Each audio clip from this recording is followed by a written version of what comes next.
Эта модель Peugeot 307 была настолько удачной, что даже спустя 7 лет производства продолжила выпускаться в Китае и Южной Америке. Построенная на платформе Citroën и полностью переработанная, эта прекрасная машина обогнала конкурентов по стилю, комфорту и надежности. Конечно, если не вспоминать коробку автомат. Ну и даже создали гибридный дизель. А что, так можно было, что ли?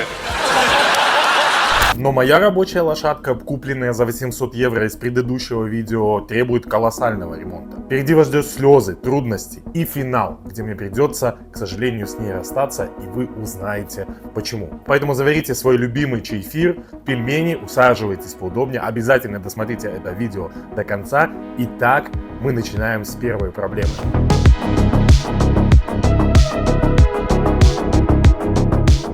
Отказала система АБС вместе с ЭСП. Машина перестала нормально тормозить, что было довольно опасно. Хорошо, что это произошло не на скользкой дороге, но урок усвоен. Безопасность превыше всего. Итак, начинается эпопея с ремонтом. Сначала поехал в первое СТО. Проблему нашли.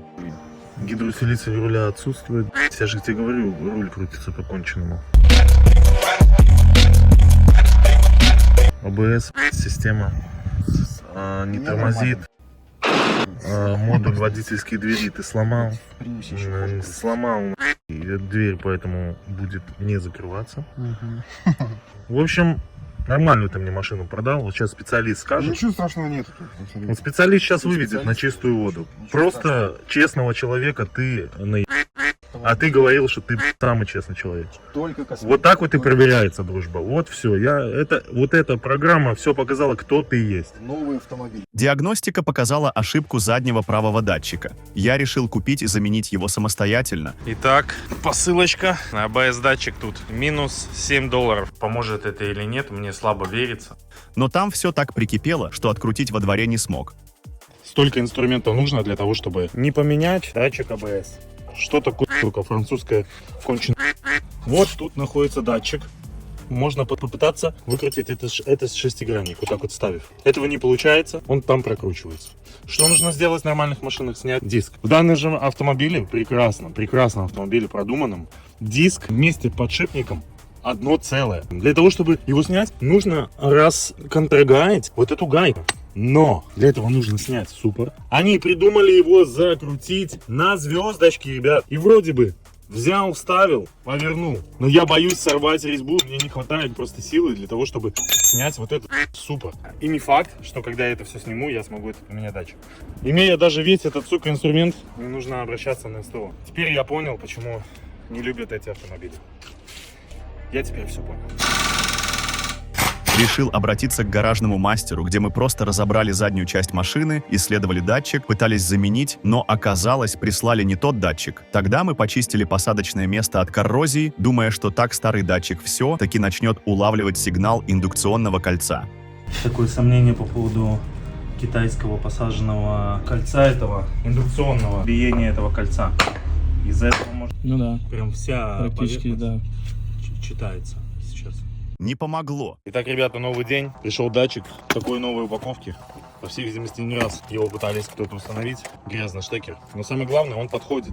Поэтому сейчас опять делаем ту же самую работу. Так, ну смотрите, новый датчик, короче, залетел. Вот я его тут немножко подключил. Старый вот тут. Сейчас накинем колесо и глянем.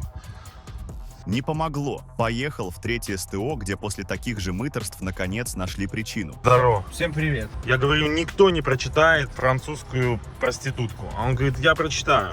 Давай посмотрим. Видите, как читает? Все блоки, короче, она читает. Это круто.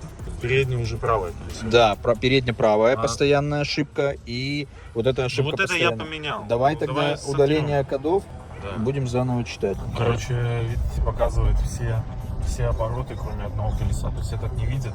Вот датчик АБС. Вот он идет. Ответная часть. Вот. Видите? Вот это скрутки. Ну сюда кто-то лазил и кто-то скрутил.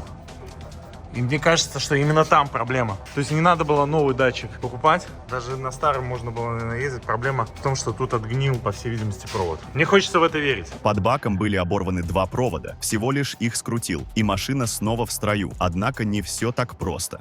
Ну что, проверяем. АБС-то пропало! АБС пропало! Нету радости, границ. Вот этот датчик новый. Отправляем назад, ставим старый, блядь. Проблема была не в нем. Едем с маленькой скоростью. Все, ошибка ушла. То есть у нас якобы система работает адекватно. Но, видите, неадекватно показывает скорость. Она начинает дергаться от 10 до 20, видите? И двигатель начинает, блядь, неадекватно работать. Когда я начинаю тормозить, слышите? Срабатывает ESP, машина думает, как будто ее заносят. И ABS работает постоянно. То есть это говорит о чем? Какое-то колесо неадекватно считывает скорость. Все понятно, подумал я. И, получив опять ошибку ABS на табло, поехал чистить оставшийся датчик, где, пытаясь его открутить, мы его сломали и пришлось высверливать. Короче, это конец. Не дай бог вам столкнуться с такой ошибкой, ни один десяток копьев переломаете.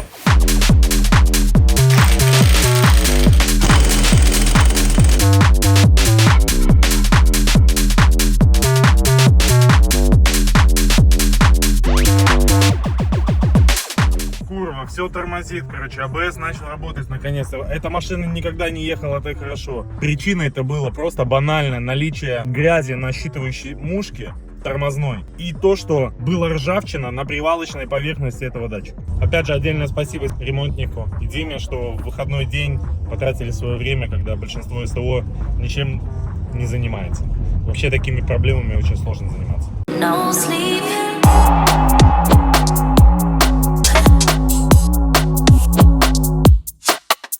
Тут абсолютно нету никакого подлокотника. Это очень удобно, потому что ты постоянно вот так вот в поворотах и вот так вот сидишь. Твоя спина постоянно буквой Г. Поэтому я раскошелился, ребята, и купил подлокотник. Вот этот подлокотник, который по всем отзывам говорят, сюда очень хорошо подходит. Понимаете, это подлокотник с двух пластмассок состоит, ребята. И он стоит 60, сука, долларов. Это вообще как? Это вообще как? Просто, ребята. Я не знаю, как для этой машины может быть 60 долларов. Я покупал подлокотники за 25, за 60, я не знаю, что это такое. Что тут может стоить 60, сука, долларов? Довольно-таки неплохой, он качественно довольно-таки. Рука лежит, единственная проблема в том, что он короткий. А так, в принципе, нормально. Но, как вы понимаете, радость моя была недолгой. И спустя некоторое время с машиной опять начало происходить что-то непонятное. Пежо, ну что это за дела? Я ехал, короче, все отключилось, как будто батарея не дает зарядку. Чем больше электроники в машине, ну это Peugeot. Но ей очень плохо. Очень хреновато ей. Почему это происходит тогда, когда мне надо ехать в отпуск? Почему? Может кто-нибудь объяснить? В центре города, на платной стоянке. Объясните, пожалуйста. Как вообще такое возможно? Сука, все машины на подъемниках и сам без машины. Еду я обратно на СТО Drive Club. Спасибо пацанам, что не оставили меня в беде. Дали аккумулятор, правда от Приуса, потому что других нету. А он мотоциклетный, если вы знаете. Он вообще не такой, как на нормальных автомобилях. И вот этот треугольник говорит о том, что нету зарядки. Вот, единственный фары оставил. Даже радио, ребята, даже радио не слушаю. Мамой клянусь. Машина только на аккумуляторе едет, притом клеммы не закручены. То есть она может взорваться, понимаете? Ой-ой-ой-ой-ой-ой. Вот кочки мне точно не нужны, может закоротить оба капот.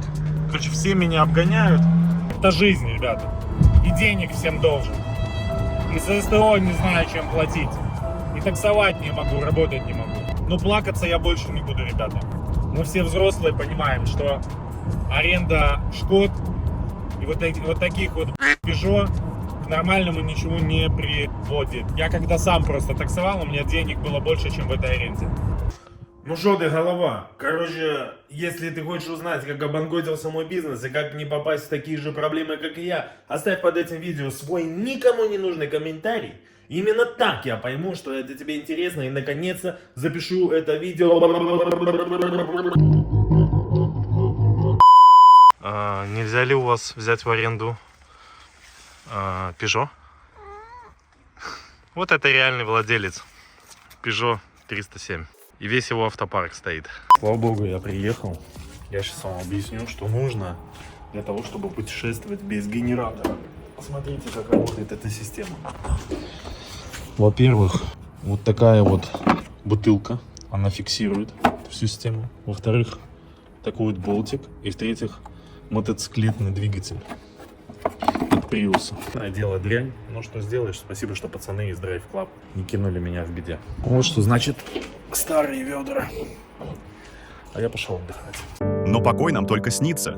На следующее утро я занялся поисками бэушного генератора, так как новый был не по карману. Ждать 2 дня щетки из интернета не вариант. Отправился на авторазборку, но нужный генератор оказался редкостью. Заменитель нашелся за 65 километров от дома, и вот я уже еду через деревенские хозяйства, объятыми хрущевской кукурузой. Прибыв на кладбище машин, которые умирали прямо на глазах, храбро отдавая свои органы для жизни своих собратьев, где запчасти перемешаны в кашу с грязью и маслом, я понял, что деталей нет. Благо, следующая авторазборка оказалась вблизи 2 километров. Там я нашел генератор хотя бы как-то похожий по креплениям. Купил его за $25, установил, заменив шкив, и машина хоть с трудом и свистящим ремнем подала признаки жизни. Итог – 2 дня $100. И, наконец, вопрос с генератором решен. Устал.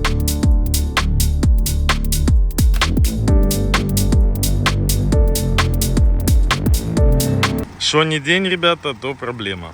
Ну, сколько показывает? 10,4. Ну, отличный день. Вчера стал на заправке, пока 2 раза не толкали вместе с теми, кто там находился. Пацанами помогли, короче. Я думаю, что это не поможет, если я добавлю сюда больше воды.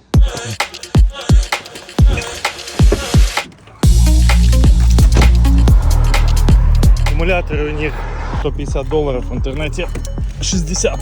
Всем тем, чем я занимался в Беларуси, тем же занимаюсь и тут. Надеемся на чудо.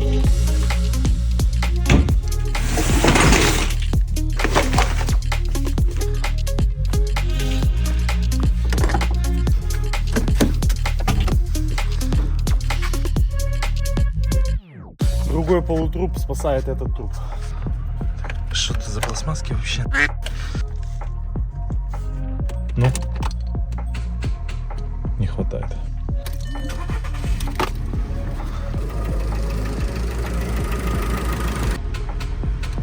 Давай, живай, ну. Что не получается, сейчас, минуя аккумулятор, попробуем прямо. 1 кину на двигатель, 1 кину. Надеюсь, тут ничего не взорвется. Высаживает аккумулятор, все, не хватает генератора Шкоды. Вообще не заводится.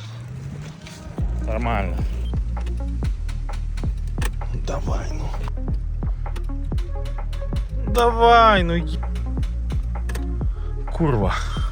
Маленький генератор Шкоды не дает ей нормально завести большого зверя.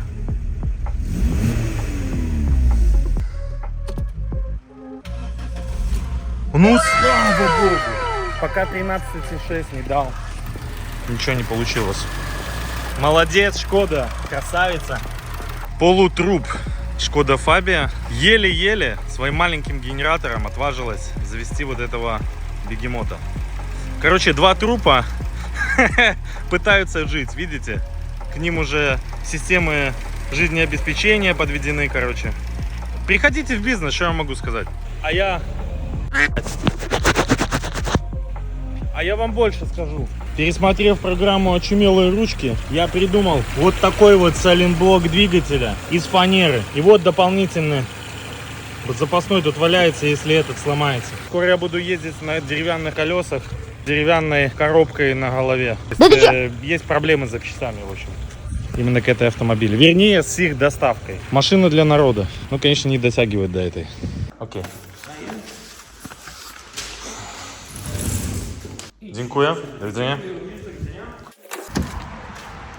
Что за бизнес? Эта подушка у тебя должна ляпать еще, когда на мелких кочках, если едет пипец. Нижние редко выходят из строя, у них такая конструкция, что они даже ничего не амортизируют, не висит, она висит просто на ней. А это больше всего движений на этой и на нижней, на опрокидывании. О, слышишь? Да. Вот такой. Она кончилась подушка. Вот здесь. это? Да. Она прижалась и все. И она разбила, наверное, и тут эту подушку. Нет, там начни с верхней, ее проще, видишь, она прижала. Такая херня тут. Отслоилась. А с левой вот я отодвинул, пускай нет резины. Все, ну да. Вот эту Слышишь? подушку меняем и все. Ну шо вы головы, короче, поездил я на этой подушке. И вот этот вот специалист мохнатый порекомендовал мне все-таки поставить оригинал. А оригинал в нашем случае это Максжир, это фирма очень оригинальна тем, что она выпускает самые дешевые и самые лучшие, соответственно, запчасти. Ну, тут главное чек не выкидывать, чтобы можно было возвратить. И сейчас мы будем домкрасить двигатель на этой парковке, пытаться внедрять вместо оригинала еще больше оригинал. Как мне нравится вот эта деревяшка. Вообще красота. Просто служит верой и правдой. И посоветовавшись с специалистом, он сказал: я тебе, брат, помогу. Jaguar.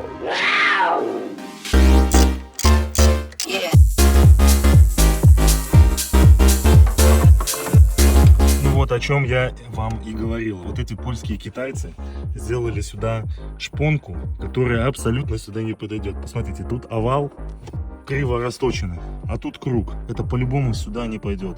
Поэтому придется ее отсюда выковыривать. Что будет дальше, это вообще, вы просто досмотрите это видео до конца. Но для того, чтобы просто прочувствовать весь абсурд ситуации, нужно просто понимать, что такое бизнес аренды авто в Польше в 2024 году на Шкодах Фабиях. У меня 2 автомобиля в аренде, 2 Шкоды ездят, на Peugeot езжу я сам. И вроде бы ты сдал Шкоды для того, чтобы они приносили деньги. И вот вроде бы они уже начали потихонечку их приносить. Я был такой, знаете, на позитиве. Поэтому я говорю: ребята, давайте поедем сейчас в путешествие по Польше, в небольшой отпуск.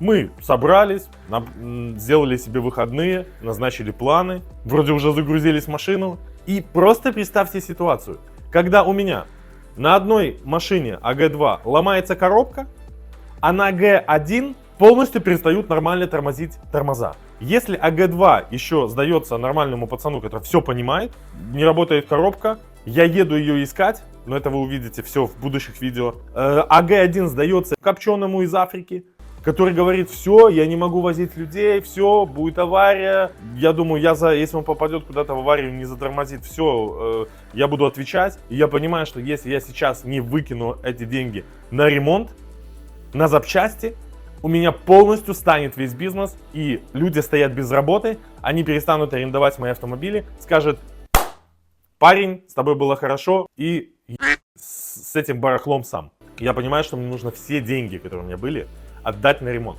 остаться ни с чем. Но это ладно. У меня ломается плюс еще и Peugeot, на который я должен был ехать в отпуск. Представьте.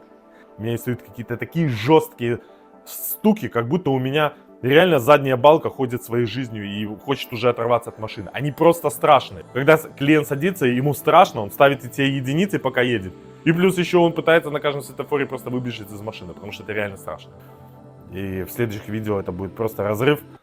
Но мне перед этим надо будет напиться тонну успокоительных таблеток, чтобы просто это все рассказать. Потому что таких болей задней пятой точки я не чувствовал никогда в своей жизни. Я в этом бизнесе отыскал все оттенки своих сильных и слабых сторон. В общем, опять едем на СТО и решаем проблемы с подвеской.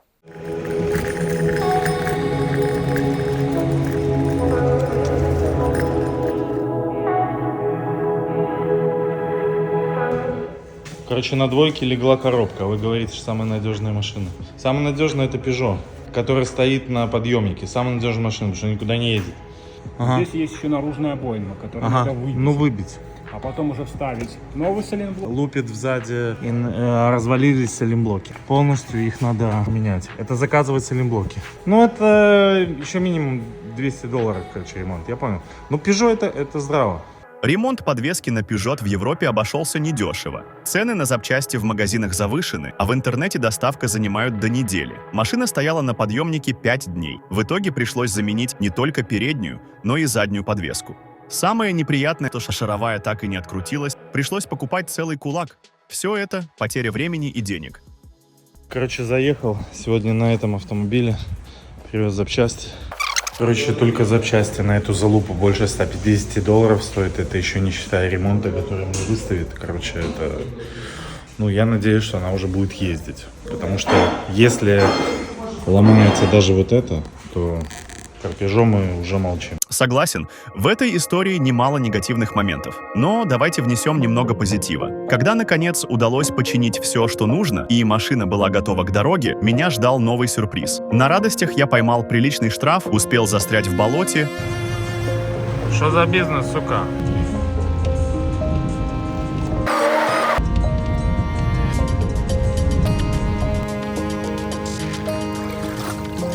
Плывем!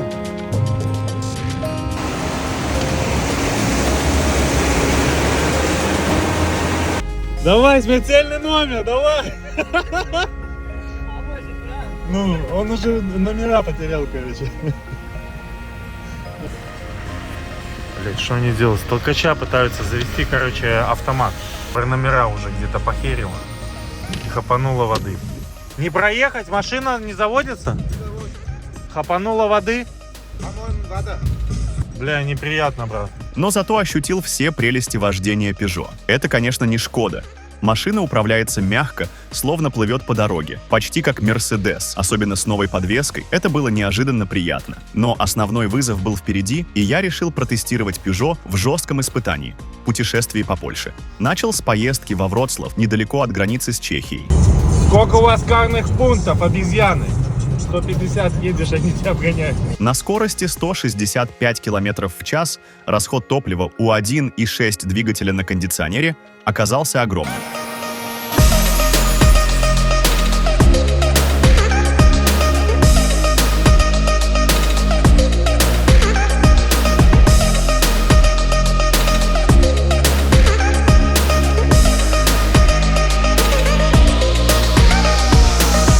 Уже побывали во Вроцлаве, 350 км сожрало, проехали 250 до Кракова, до словацкой границы. Вы были возле чешской границы, машина едет классно, держит дорогу классно, 150-160 км в час.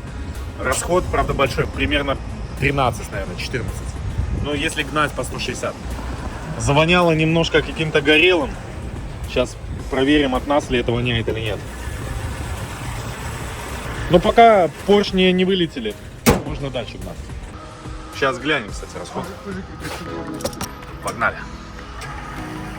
Я не знаю даже, где мы находимся, короче. Синизаторская тачка, видите. Все четко. Резина Continental держит дорогу прекрасно. Мягенькая, хорошая. А вот и новый Peugeot. 24 литра сожрала. 208. Ну, нормально, в принципе, по кондее. Даже на газу поездка ударила по карману. После Вроцлава заехали в Краков.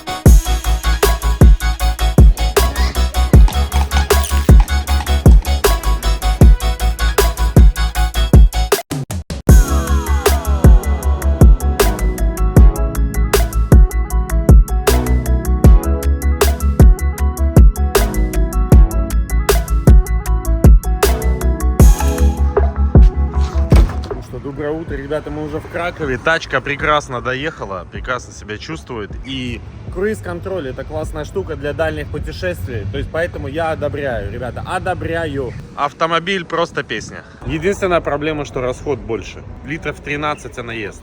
Сейчас покушаем и едем уже обратно. В общем, эта машина сегодня пройдет, если она, конечно, не сломается, 1500 километров по Польше. То есть мы выехали из Варшавы, приехали во Вроцлав, приехали в Краков. И теперь мы возвращаемся обратно. Краков мне всегда нравился, потому что это второй по величине город Польши. Тут проживает официально 700 с чем-то тысяч человек, хотя в реальности тут намного больше. Реально, если проехать еще 40 километров, ты будешь в Закопанах, будешь уже в горах. Поэтому это классное место. Машина не подвела, ехала уверенно, радуя отличной управляемостью. Однако этого было мало, решил доехать и до моря.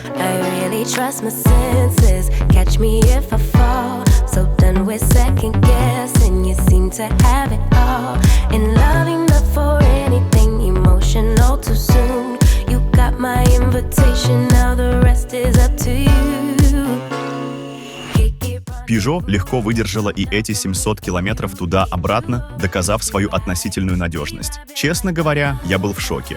Peugeot 307, вероятно, действительно одна из лучших моделей марки, так что рекомендую. Я читаю все комментарии, и мне будет очень приятно с вами подискутировать. Если у вас была такая Peugeot, то будет интересно почитать именно ваш опыт владения этим автомобилем. Дорогие друзья, мы сейчас находимся в центре Варшавы, возле Министерства финансов. Дайте денег.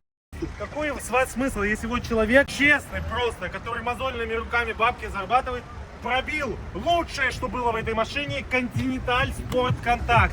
Это лучшее, что было в этой машине.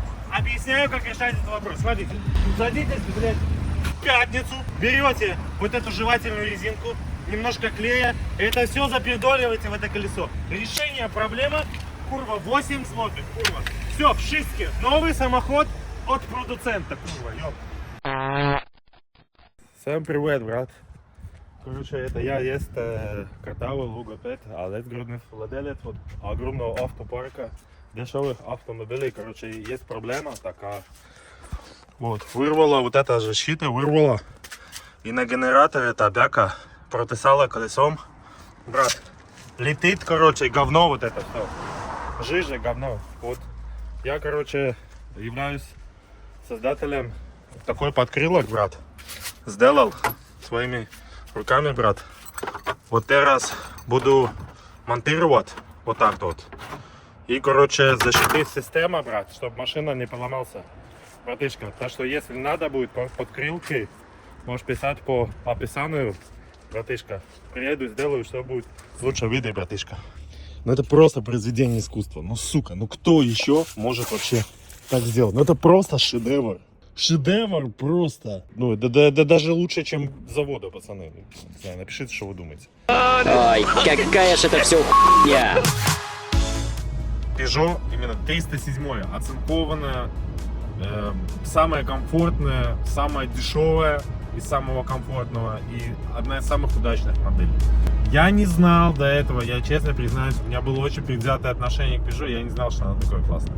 Поэтому найдете где-то живой вариант, покупайте. Офигенная подвеска, дешевые запчасти, неприхотливый двигатель, который отлично переваривает газ. На самом деле, я вот вам рассказываю, все ломается, не ломается, но я думаю, что это лучшая машина, которая у меня была. Я ее продаю не потому, что я это хочу, а потому что просто развалился тот бизнес, который я пытался с арендой. Поэтому мне, к сожалению, придется ее продать. Пока, моя родная. Мне с тобой было очень хорошо. Уезжай от меня. Блять, это самая лучшая машина, которая у меня была. Как я сейчас буду, блядь, на этом шроте ездить? Но она попала в хорошие руки, хорошему пацану, нашему водителю хорошему. Олег, ну, блядь, тебе повезло реально. Она будет приносить ему $100 в день чистыми. За меньше, чем месяц закупится, блядь. Короче, ребята, вот такой вот ролик получился. Подписывайтесь на канал, оцените, ставьте лайки, если вам такое интересно. Пишите ваши комментарии, классный ли Peugeot автомобиль. А мы с вами погнали хавать бургеры. И вам, конечно, тоже оставим.